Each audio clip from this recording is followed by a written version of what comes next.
What's going on, everybody? Welcome to Dynasty Dumbies, your home for the latest in college football news and action.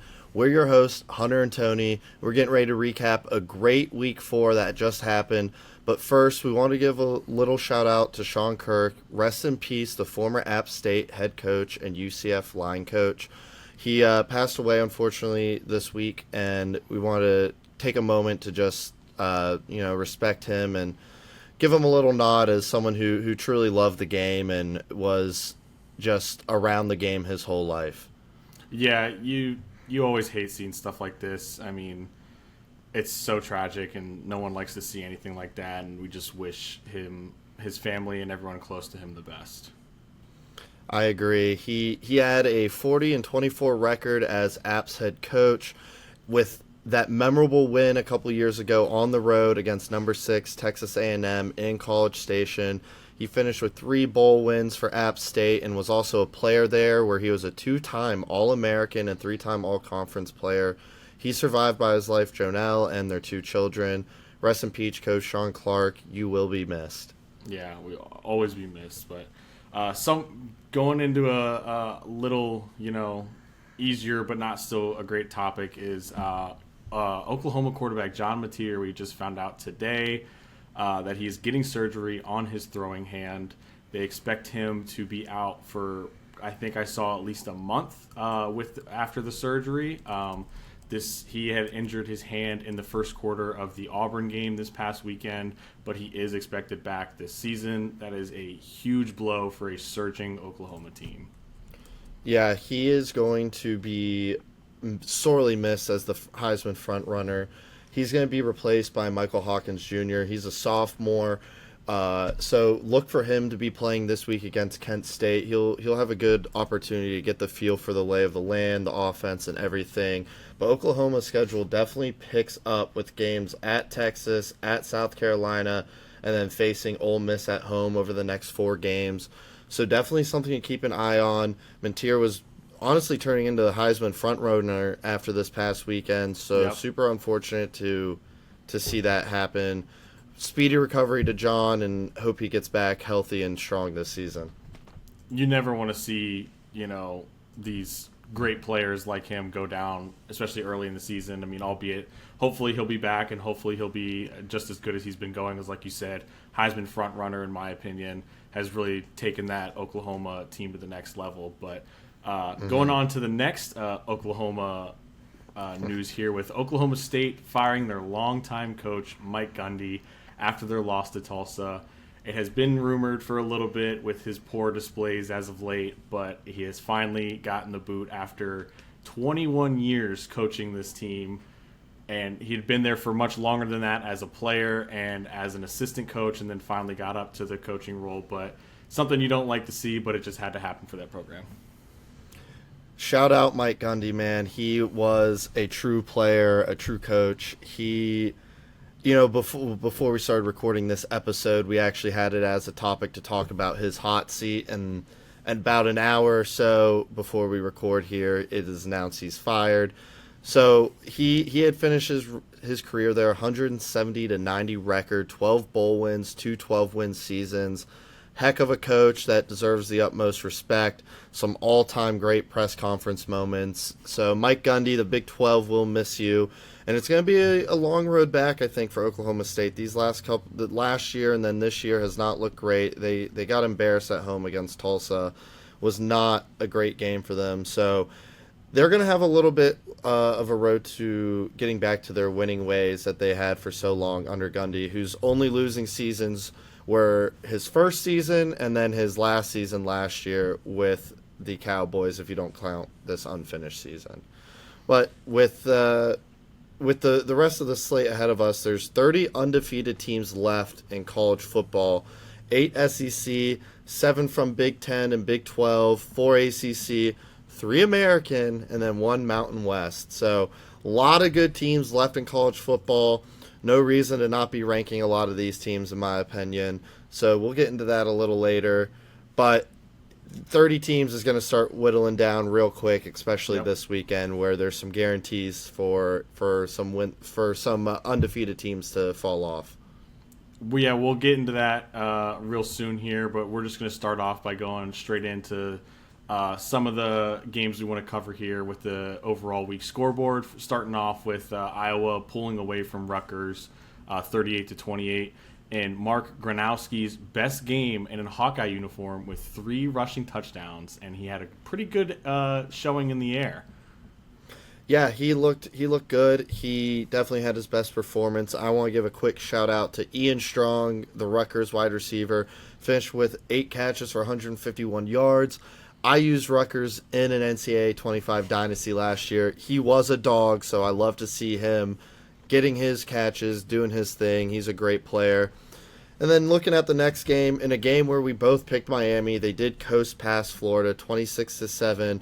And honestly, what was Carson Beck's weakest performance as a Hurricane, we've said it before, they can go as far as he can take them. Against better teams, the week he had, I just don't think will cut it. I still think Miami is a great team, but definitely need a stronger performance from him as we get into bigger games later in the season.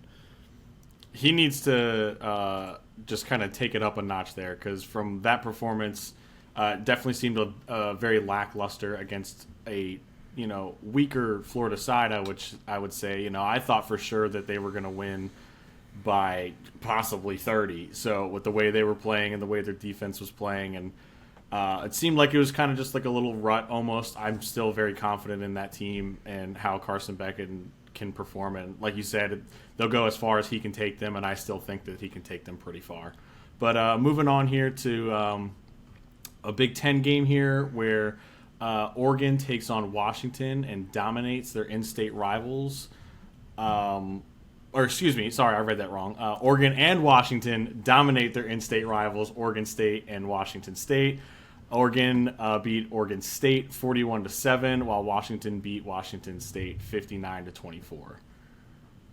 And then in another blowout, Vanderbilt just crushed Georgia State 70-21. It was their first time scoring 70 points since 1918, over 100 years ago. So Vanderbilt is looking like a team to be reckoned with, while another team that is a Dynasty Dummy favorite, Georgia Tech, cruised past Temple 45-24 to come out on top this weekend. And then in a game that I think flew a little under the radar after South Carolina's loss last week, Missouri came back to beat Lenore Sellers and the Gamecocks 29-20. And honestly, a game where I think South Carolina let it get away from them in that fourth quarter just a little bit.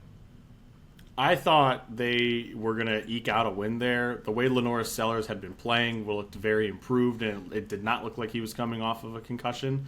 So I was almost a little surprised there, but at the same time, I don't think South Carolina has really shown too much this season so far. But like you said, I think this one definitely got away from them and could potentially ruin their season's aspirations. But it also could very much boost Missouri's aspirations. But moving on to a team that has boosted their aspirations, Notre Dame finally gets their first win against Purdue, a much-needed win. They pull it out 56-30, and a game that, scoreboard is a little, I think it's honestly a little too close, in my opinion. Don't get me wrong, I think Purdue is a solid team, and they have a history of upsetting these teams, but for a team like Notre Dame where they really needed it, and they did end up getting it, I thought they would have been a bigger gap there. And their defense still hasn't looked, like you would think the Notre Dame defense usually looks. So, letting up 30 points to Purdue is definitely not a great feeling, but a win is a win. You hang up almost 60 on them, finally get the monkey off your back and get that first win. So Notre Dame's going to be looking ahead to next week, where I still think they're going to have to at least go 10-2 to be considered for the playoff. And a team that they're going to face later on in this season, USC, won the Battle of the Trojan Horse versus Michigan State, 45-31 in a late-night game that definitely had its fireworks if you missed it.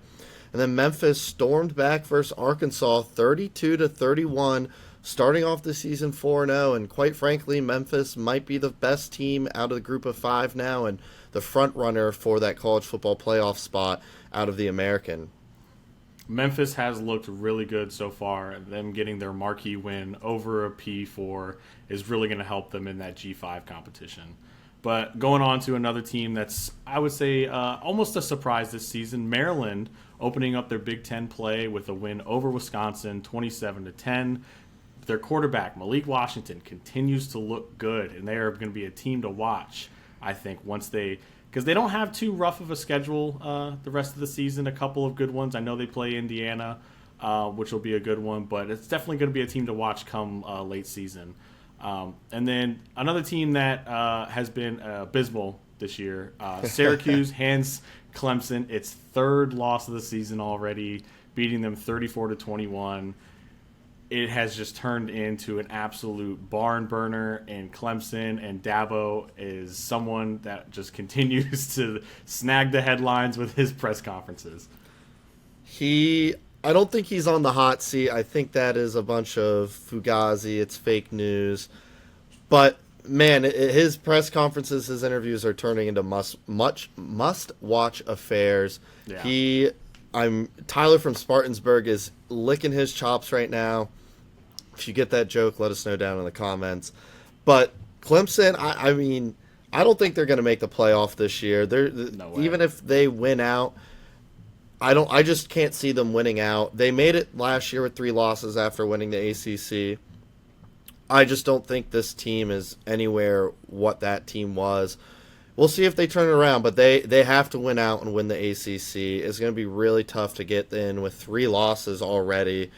And then in a game that I had taken TCU, while Tony, you took SMU. TCU did win the final battle for the Iron Skillet, 35-24 over the Mustangs. SMU falls to 2-2 on the year, so both of those ACC title game teams are already faltering, 2-3 losses apiece, but TCU's looking really dangerous. While UNLV moves to 4-0 after surviving Miami, Ohio, 41-38. UNLV undefeated is undefeated, but they are squeaking out wins, so. Yep. We'll see if that catches up to them. And then North Texas squeaked out a win against Army in overtime, 45-38, in a game that they had control of in the first half and let Army get back into it. Never count out the armed forces, man. Can never go against any sort of armed forces, especially in conference play. But North Texas squeaks it out like they have been, and they're rolling out. And speaking of a team that just keeps rolling is UCF, still undefeated. They handled business against UNC. And put it to Bill Belichick, and they're not Central, they're Central Florida, the University of Central Florida. Belichick is still looking for his first P4 win. I understand new environment, new everything, but for someone with his prestige, you would think it would come a little easier, but seeing he's having a hard time adjusting to the college life. But another team moving on here is Toledo. Is shocked versus Western Michigan 14-13 after we gave them a shout out, which I never saw coming. Toledo has been a decent team, so like you would think against the Western Michigan team they could go out and handle business, but I don't know if commentators curse what it is. Yeah, Western Michigan gets its first win. Definitely was not what I was expecting. I will try not to shout out any more teams because clearly it did not work for Toledo. But real quick on the Belichick thing, I do think that he's a great coach. It's surprising that they faltered, but I'm going to give him the benefit of the doubt here. The third most transfers from the FBS level. It's hard to put a team together like this. I don't think there's any reason to hit the panic button in Chapel Hill yet. But definitely looking to see a little bit more fight out of the Tar Heels here. We'll see how the season ends, but I think the future's still bright down in Chapel Hill. While speaking of the North Carolina Triangle, Duke and NC State faced off at Duke, where they beat the Wolfpack 45-33. Really, NC State just can't get over this hurdle. It's unfortunate, but they'll have plenty of opportunity to bounce back in the ACC. While Kansas, on the other hand, smothered West Virginia 41-10 after that big win in the backyard brawl. Hate to see it, but Kansas just looked like the much better team. Yeah, it's one of those you hate to see where West Virginia just, after that solid win, they come out and just throw a goose egg almost. It just doesn't look good, but you live and you learn, you got to move. So moving on to the next team here, we got the University of Virginia, UVA, pummeling Stanford. and the battle of the brains, a couple smart university there, 48-20. And I think UVA has been a pleasant surprise this year with how some of their games have gone so far. But moving on to the next team here, the team that I had admittedly forgot in my rankings, and I promised I'd fix it, and we'll go in later. BYU took care of business against ECU 34-13. Good for them. I'm glad that they proved me wrong and told me that, hey, don't forget us. And I certainly will not for the rest of the season. And then lastly here, San Diego State absolutely embarrasses Cal and pitches the shutout 34-0. Calgorithm is dead. I hate to say it. They had a great schedule. Again, that was a team we shouted out. Just did not come to play on the road against SDSU. San Diego State, let's hope it's one of their biggest wins in the last 5-6 years, so hope that they can keep riding it high. Cal will have plenty of times to bounce back. But speaking of games that were a little bit embarrassing, let's get into the games of the week, the ones we want to spotlight the most here. Starting with Indiana's decimation of Illinois at home, 63-10. I mean, Cignetti has just created a monster at IU. I saw it firsthand at JMU. Go Dukes. He knows how to win. He's won at every level. Google him if you haven't. He's a winner, and man, he's creating a monster. He never lets up the gas pedal. I love that in a coach.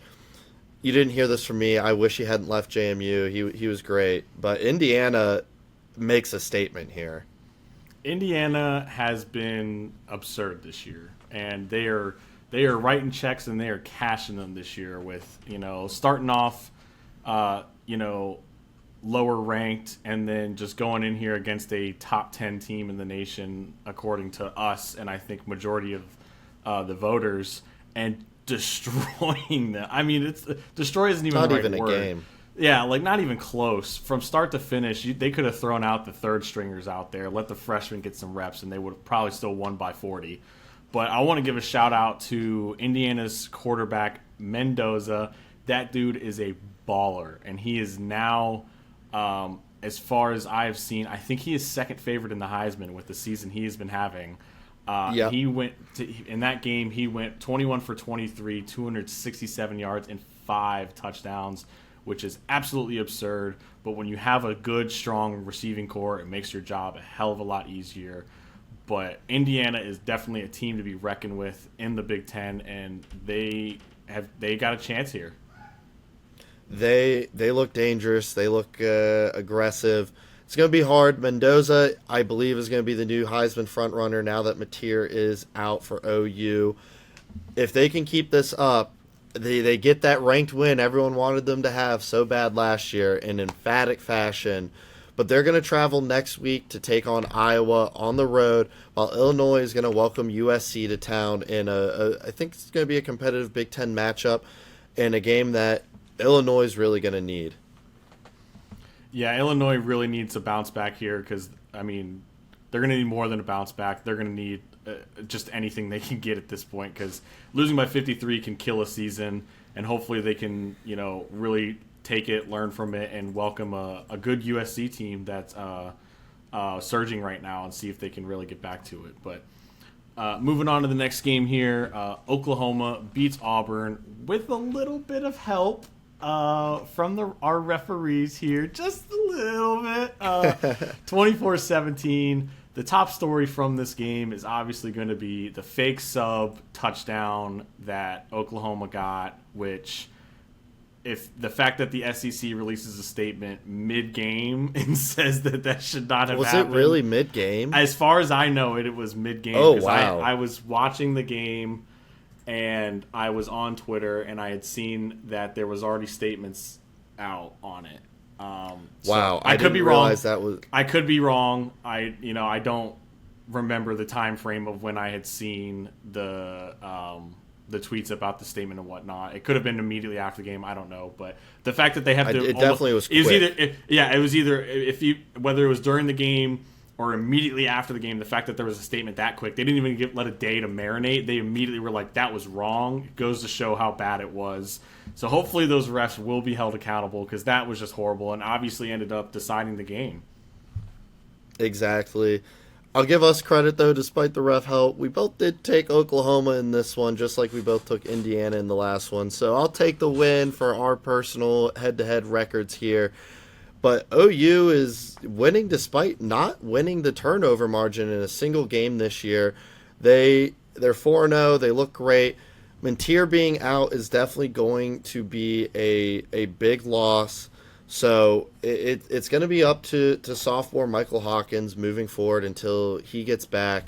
But if they can ride the defensive play they had 9 sacks and really made life rough for their former quarterback Jackson Arnold, who returned this year to Norman after transferring. But OU, there's some question marks now. They definitely look like a great team. I was wrong about them to start the year. But we'll see how that quarterback room shapes out and how fast John can come back from that. You never want to see, like I said earlier, you never want to see these top guys go down early. But they'll get a little break here when they get a bye week before they host Kent State, so that'll give them time in that quarterback room to really figure things out. While Auburn will be going to College Station to face Texas A&M in a massive game for the SEC. Moving on to our next one. It's going to be an electric one. Oh yeah, it's going to be absolutely electric. Good. Texas A&M getting another tough opponent, and then Auburn with a chance to showcase themselves against another ranked opponent. But moving on here to one of our ranked matchups this past weekend, Texas Tech getting past Utah 34-10. The Red Raider offense really looked elite in the fourth quarter after a sluggish start.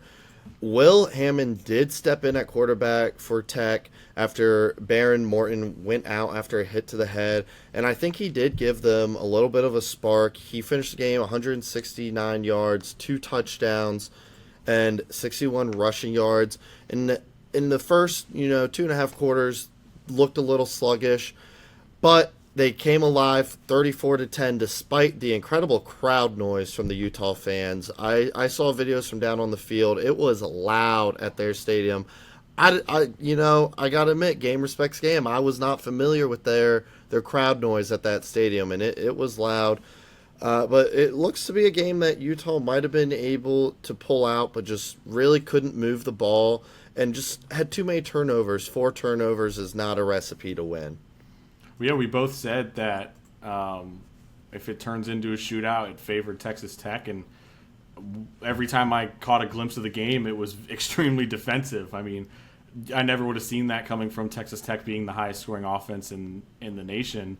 But just goes to show that Utah is a legit team, and they're still good. I mean, obviously it slipped away from them at the end, but I still think they have a chance here. But they're going to need a big bounce back for the rest of the season to really get that number back next to their name.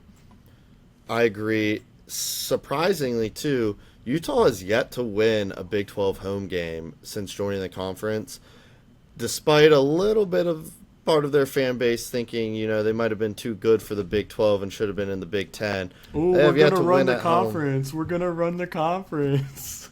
Yeah, exactly. So we'll see. But Texas Tech is going to get a bye this coming week before visiting Houston, while the Utes are going to play at WVU. And a little fun fact for you, Tony, don't know if you know this. WVU in Utah was the first college football at the top level game to be played indoors and was also the first nationally televised football game in the United States in 1965 when they played in the Liberty Bowl in New Jersey. That field, from my understanding, was concrete, 4 inches of dirt, and grass. So I cannot imagine how awful it was to land on that. But little fun fact for you, WVU is actually going to be wearing their 1965 throwbacks for this game. So should be a fun one, but little fun fact for you. Jumping into this next one, Michigan, well, actually, I want to give us both a shout out. We both did take Texas Tech in that game. So another one we did get right. Look at us go. But Michigan survives Nebraska 30-27. Huskers have now lost 28 straight to ranked opponents. Has not been good for Nebraska. Feels like they have just struggled as long as I can personally remember after being a powerhouse for, decades. They just cannot buy a win when a team has a number next to their name. It's absurd. And I thought this was probably going to be close to their best chance. Seeing as how Michigan is, they're decent, but they have a lot of kinks in their armor. And if it was going to be a battle of the quarterbacks, you'd think that the one in Dylan Raiola would be a little more, experienced, obviously, because he's got that year of being the starter under his belt compared to Bryce Underwood. So it was, Underwood didn't look bad by any sort of means. He still looks like a true freshman, but that's bound to happen. I mean, making that jump is not easy, especially going to a team like Michigan where they're in a tough conference and you're going to play these tough conference opponents. Exactly. Underwood, like you said, still looks like a freshman, but he's getting the job done. While Raiola, he did light up the stat sheet, 308 yards, a touchdown, an interception, but his QBR was 64.6. I just don't think he is the answer. Obviously, his time at Nebraska is coming to an end here shortly, but I don't think he was ever the guy to get them over the hump, unfortunately. I think it'd be good for college football if Nebraska returned to, even a half of what it might have been in the 80s and 90s. They need something. That fan base is still ravenous. You see it every weekend. They come out, support their team, but it's not showing up in the win columns. 28 straight games without a win to a ranked opponent. The only team with a longer streak is Rutgers, which is 41 games. I can't even imagine that. But both of these teams are going to have a bye heading into next week. Then Michigan is going to host Wisconsin, while Nebraska is going to travel and face the other Michigan in Big Ten, Michigan State. Both of those should be interesting matchups. Maybe not the top end ones we're looking for, but never know how things could shape up during their bye week. Moving on here to our next big one here, where Arizona walks off against Baylor, gets that much needed win, 27-24, in a game where we both took Baylor. We were bound to get one wrong. We had our hot streak here at the start. Yeah. But Baylor, it was a competitive game. Definitely, if you missed that one, very exciting at the end, walk-off field goal. But, it's a huge win for Arizona State to open up Big 12 play, and it's a huge hit for Baylor. They now fall to 2 losses after they lost opening week versus Auburn. The thing I'm really looking at here, though, ASU just has yet to put it all together. They've had spurts, they've had parts of it come together, but they have yet to play a full game. And this was the case for them last year early in the season, so I'm not going to sit here and gripe on it too much. But as a team that's looking to be top of the Big 12, having that loss against Mississippi State early and squeaking by here, really looking for them to put together a complete game. Yeah, ASU really needs to, like you said, do it together and do it from start to finish. These close games like this are not going to fly by come this late season, especially in this conference play. I mean, they got, I don't want to say lucky, but edged it out here. But Baylor's still, I think they're still going to be a good team here. It's gonna be hard, especially opening up conference play here with a loss, and especially after that early season loss to Auburn, which is, could age like milk or could end up being a quality lesson. We will have to wait and see. But Baylor quarterback Sawyer Robertson is still looking really good right now. 250 in the air with 3 touchdowns and an interception. He is leading the nation in passing yards right now with 1,320.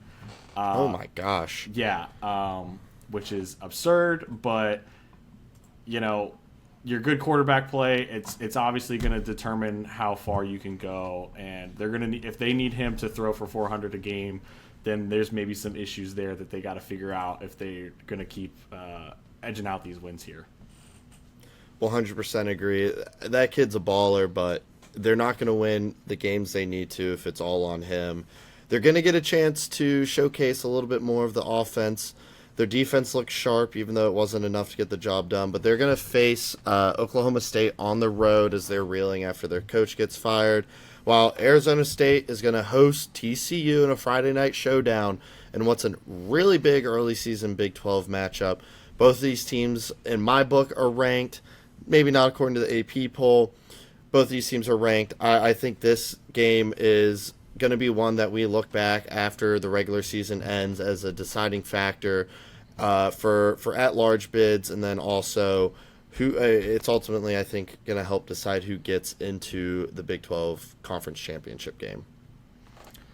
Well, the one I've been dreading, I don't even want to talk about. We can just skip it. It doesn't matter. No, here we go.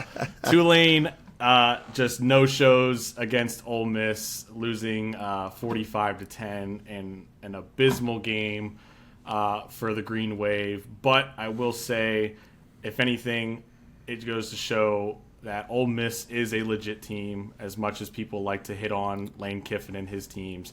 They absolutely just shut down every aspect of the Green Wave offense. Retzloff did not look comfortable at all, couldn't get anything going. He was 1 for 10 through the air in the first half, and that first completion came at the end of the half with garbage time. It was just a dump off, basically, where a blind person could have made the throw. It was just horrible. They contained him on the ground as well. He had one good run that was a scramble. Outside of that, nothing. But it just goes to show that Tulane is, they keep knocking on that door, but when they get to that really tough competition, it's just not quite there yet. There's obviously plenty of time left. I still think they're going to be a good G5 team. They have plenty of time to figure it out. But shout out to Ole Miss and their quarterback, man. The second string coming in, Trinidad Chambliss. That dude is a baller. Coming in from D2 Ferris State. It's ridiculous. I mean, he just destroyed the defense from top to bottom. 307 through the air, 2 touchdowns, 112 yards rushing from him is absolutely crazy. They look to have found a diamond in the rough.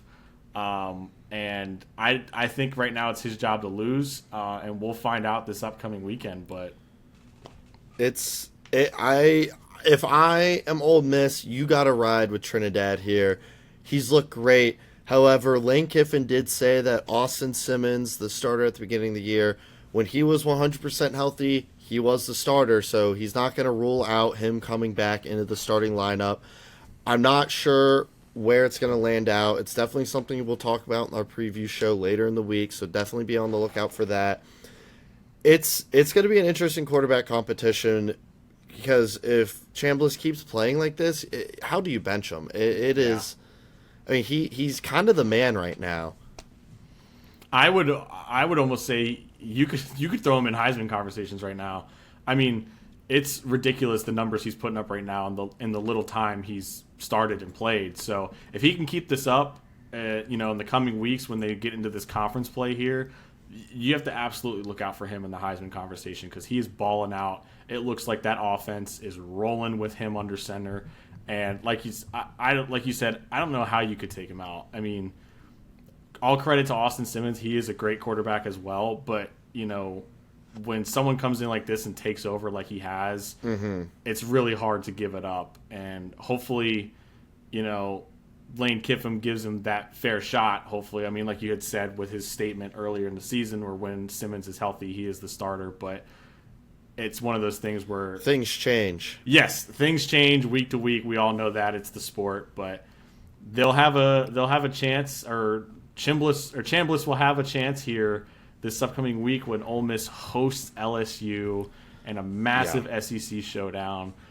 Quick fun fact about this one is that Lane Kiffin's daughter is dating one of the LSU Weeks brothers, which is absolutely insane in my book. And, of course, they hard launch it the week that they play each other. So funny.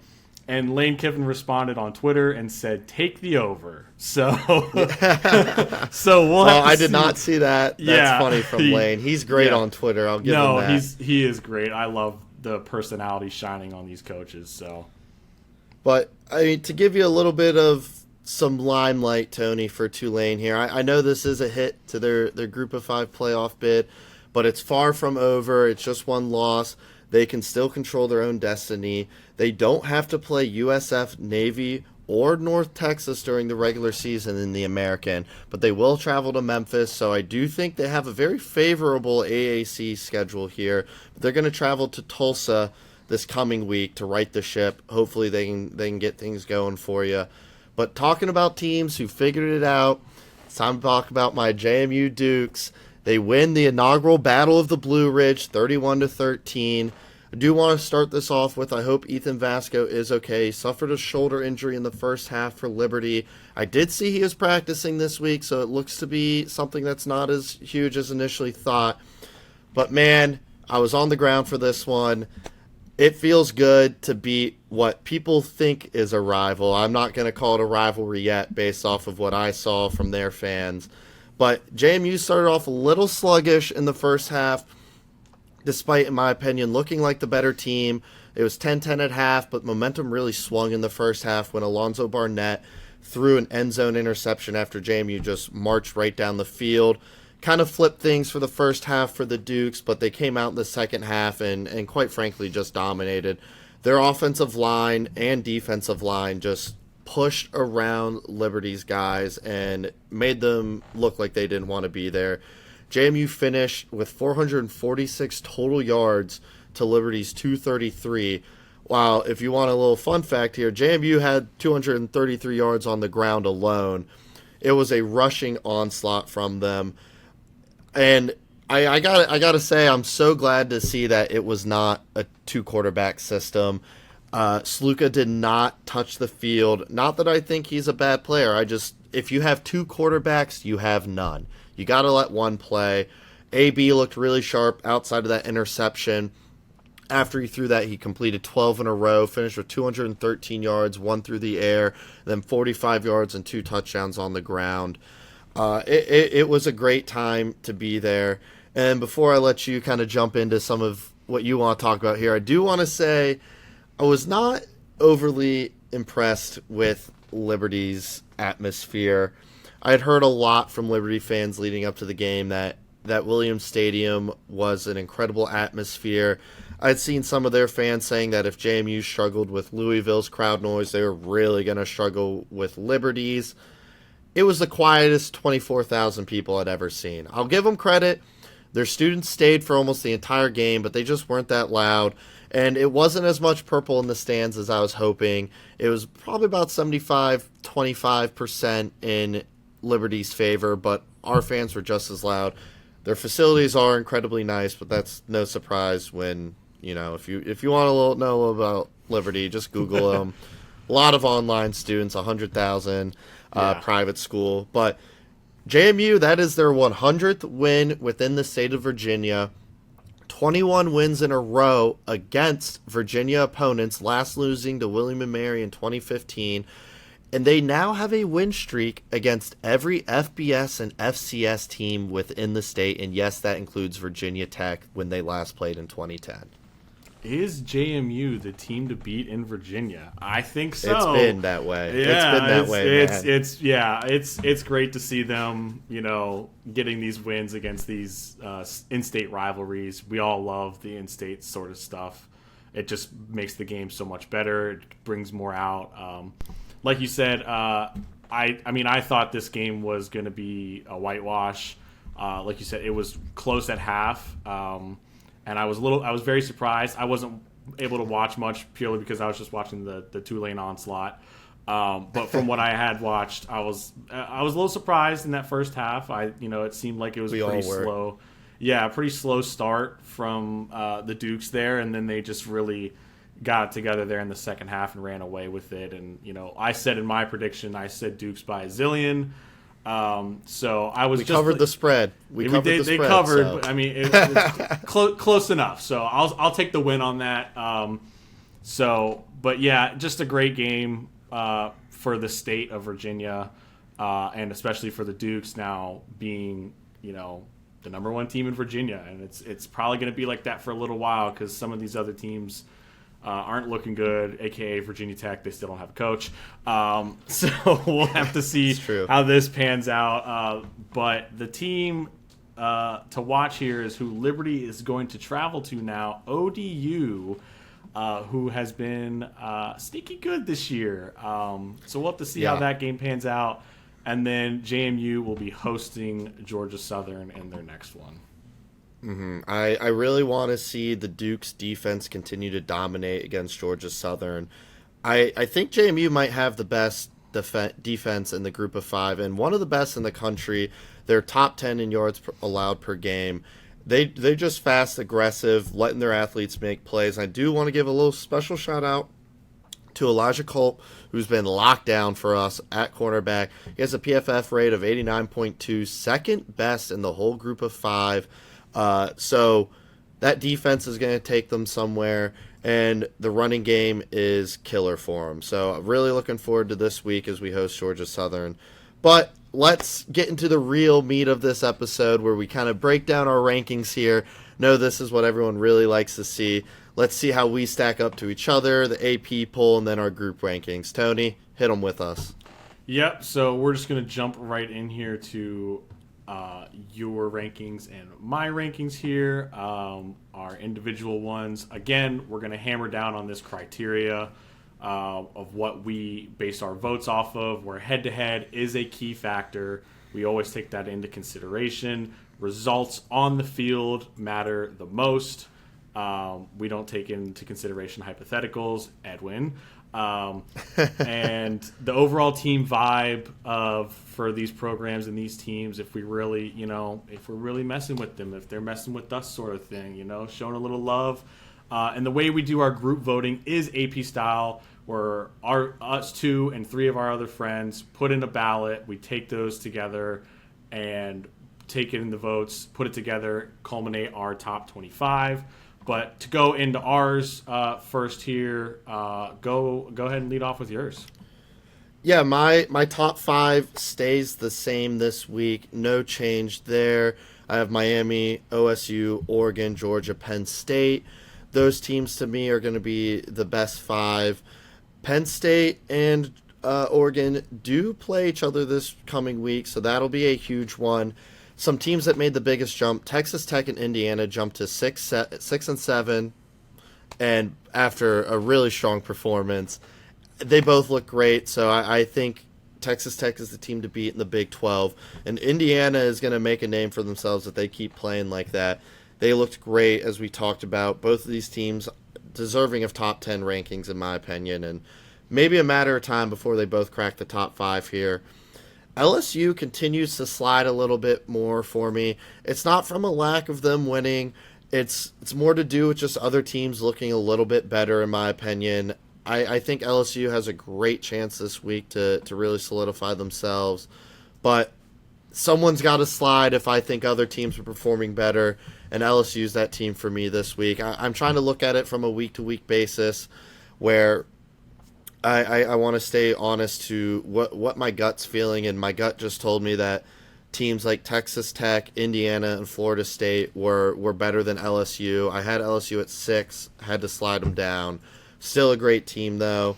And then Ole Miss finally joins my rankings. I know some people were flabbergasted that I couldn't have the Great Rebels ranked, but they finally get the ranking, the number next to their name.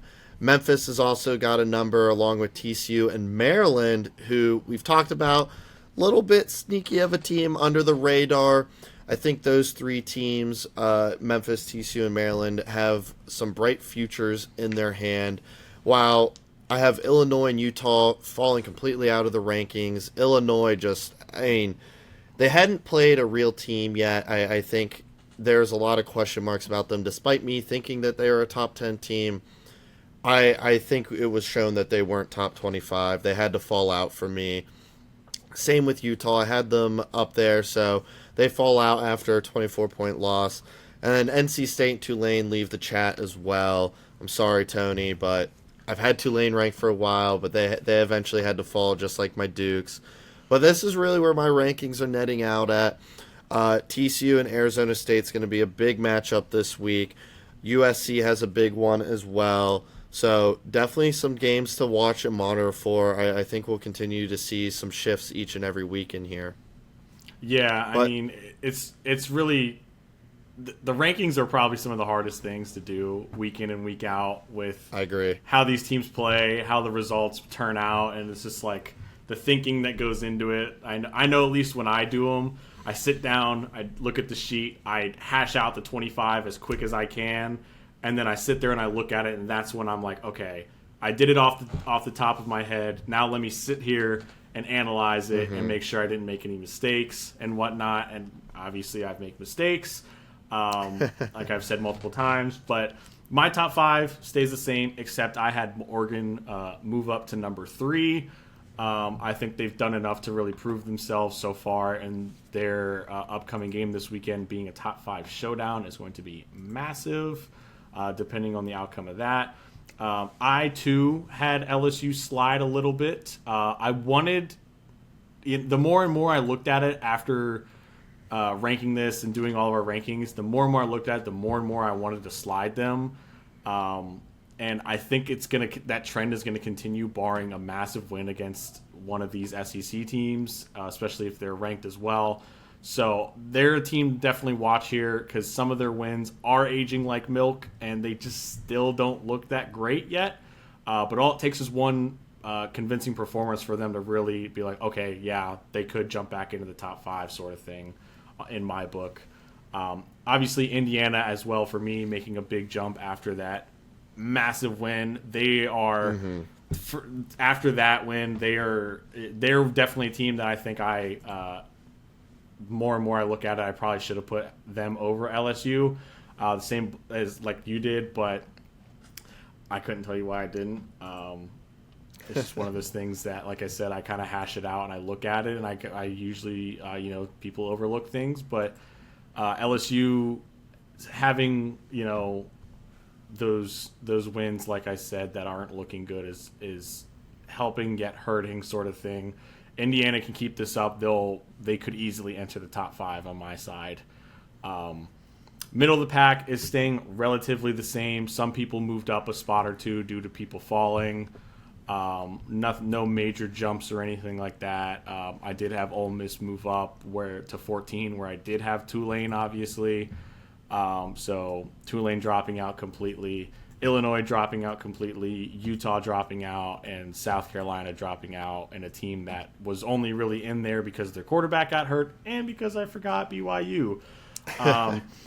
And I had Memphis, North Texas, and TCU jump in, and then obviously, like I had been saying, I brought back BYU. They are in my top 25. I didn't forget about them. They're number 18.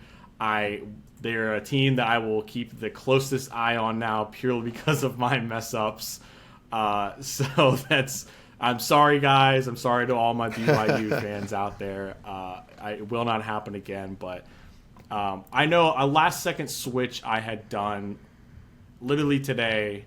I had North Texas at 23 and Memphis 24. I switched those two to put Memphis over top of them, because I think that their win over Arkansas means a little more right now. If North Texas had taken care of business against Army like they were, they probably could have stayed at 23 and Memphis at 24, but with the way that game fell, where Army came back, sent it to overtime, North Texas, albeit still coming out with the win, but if they had done it in a more convincing fashion, I probably would have put them in that spot there. But it changes week in and week out. You never know what can happen. So we'll have to see how this all pans out here on my side. I think there's a lot of stuff that can change in a matter of an instant. I mean, like Oklahoma, they're going to be missing their quarterback. How much do we punish them? How much do we give them a little leeway?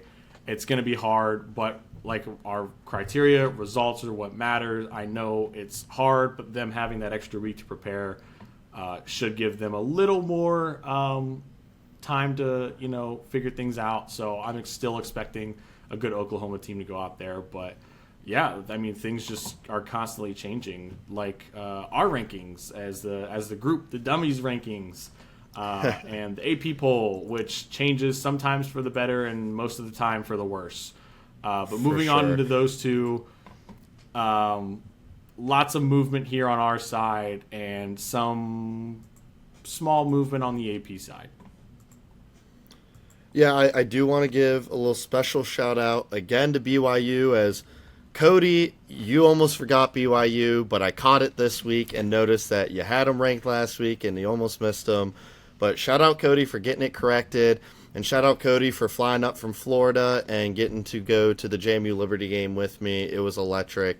But glad we got to call that out on him for almost mistakenly disrespecting BYU. It couldn't happen twice. Can't happen again. Yeah, they would absolutely hate us if two of our voters just absolutely forgot them. So exactly. But looking at these rankings, the top fives remain relatively the same. For our side, Oregon and Penn State do swap spots ahead of their matchup this week, where Texas Tech and Indiana crack into the top 10. Iowa State still sitting at 10. Texas A&M 11. And then the middle of the pack still remaining relatively the same. One thing I do want to call out here is Illinois, Utah, and Tulane all fell out this week because of their big losses. But number 23 UNLV dropped out as well. The first time a undefeated team's dropped out of our rankings.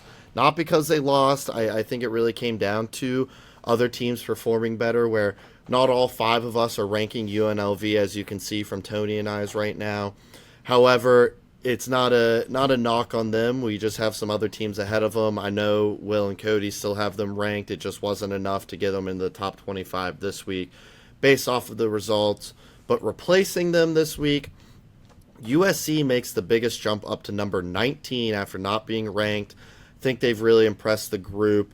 That big win against Michigan State. So they make a huge jump. We welcome Texas back to the top 25 after a week off. I think some things shook out. I do think Texas deserves to be a top 25 team. I've had them there despite them sliding. And then TCU and Memphis crack in at 24 and 25 respectfully. These are two teams that are undefeated. TCU gets that big matchup Friday against ASU, and Memphis is continuing to look like, or is trying to continue to look like the group of five front runner. Yeah, they are absolutely deserving of it. And to go back on the UNLV thing, like I said, it's not a knock on them at all. I think for me, they were easily probably one of my top first five out. I could probably say first three out if anything. Mm-hmm. But like you said, it's just about the other teams that are doing it better. They were definitely a team I was keeping an eye on this past week because I know they were very close to getting in on my top 25. Same here. And just the fashion of it. I mean, I remember sending a text in our group chat saying they're losing to Miami, Ohio right now. And I was like, that's not good. They stormed back. They stormed back. They got the win, which is the most important thing. You can get into how they win it and stuff later when it comes to these nitpicking sort of stuff. But right now, it's all that matters, the wins. But like you said, I think it just comes down to the other teams above them right now. And I think it's very close as going into who received votes. UNLV received 11 points on our side, which I believe makes them miss out by 2, because I think Memphis had 12 or 13 points in our poll. They just missed out. Yeah, so UNLV just missing out. So it just goes to show that it's really tight. But other teams that are receiving votes is Houston with 7, Maryland with 5, North Texas with 2 now. It has changed because I changed mine around. And same with Arizona State also receiving 2. So there's plenty of teams still receiving votes, but it is getting a little tighter of a consensus on our side of things where we don't have a long list of teams that are also receiving votes. It's coming down to a little more. Obviously, like we have said multiple times, it can change week by week. That list could turn into 20 more teams next week depending on some of these results. So it's really gonna showcase a lot of stuff with a lot of big games coming up that we're gonna cover in our preview episode later this week. So make sure you check back in for that. But I'm just gonna call out some of the conferences we have, in ours at least. We have 2 American teams in there, 4 ACC, 4 Big 12, 5 Big 10, with 4 of them being in the top 10. And the number you are seething at, we have I can't stand it. 10 SEC teams in there, and you put a footnote in here saying we can do better. Yeah, we all have our SEC bias. We are definitely that group that hates it more than others, where we think they get way too much. Except for Will, he loves the SEC, whatever. But it's hard to deny sometimes the facts, and I'm waiting. Exactly. I am waiting for some of these teams to stumble, and they're going to be getting the chopping block. I mean, look at Alabama. I mean, they lose week 1, and they haven't sniffed my rankings or a lot of our rankings, honestly. So all it takes is that one stumble, but it's got to be against something that's not another ranked SEC team, in my opinion. Like Tennessee, I agree. Losing to Georgia in that fashion, I was never going to hurt them that much for it. Losing by 3 points in overtime to a top 5 team in the nation it's obviously heartbreaking in that fashion, but I can't sit there and be like, well, you're unranked now because of that and how it went. And at least in my eyes, because I had them ranked, I think top 15 at the time. So, I mean, it's bound to change week by week. I'm sure we'll see that SEC number drop once they all start playing each other. So it'll be really fun to see here as the season is really kicking into gear. There really is a tight grouping. If you look at our rankings from the 11 through 17 slot, there's A&M, Oklahoma, Vanderbilt, Ole Miss, Tennessee, and Mississippi State. So it's a really tight grouping. I think once these teams start to play each other, it is going to whittle out. You're going to see these other conferences jump back in. This is the most amount of SEC teams we've had in our rankings so far. I couldn't believe it when I was doing the math, but sometimes that's the way the cookie crumbles. Yeah. They're playing good football. They have good wins. But I don't expect these 10 teams to remain in the rankings forever. Maybe some others jump in, others fall out. But it's going to be an interesting rankings over the next couple weeks as we really get into conference play and see where these teams net out against each other throughout the season. It's going to be a fun few weeks here for Dynasty Dummies. We are looking forward to it, so make sure you guys are following us on social media, on Twitter and Instagram, at Dynasty Dummies. Again, DUMBIES, because we are dummies. So let us know what you think about this past weekend and what you're looking forward to the most for this upcoming weekend. And let us know what you think about our rankings and where we messed up, where the AP messed up, where our friends messed up, or what you think we did perfectly fine. Or if you agree with us, disagree with us, I don't care. I'm still going to do it my way. But I'd love to hear feedback on it. We all love to hear opinions on everything. So it's going to be, I'd like to hear, how you guys feel about this. So don't forget to follow us on social media. Like I said, feel free to follow our personal Twitter accounts at Hunter_Shaw5 and at CronyTony20 on Twitter. And we will see you guys later for the preview show. Thanks for watching, everyone. See ya.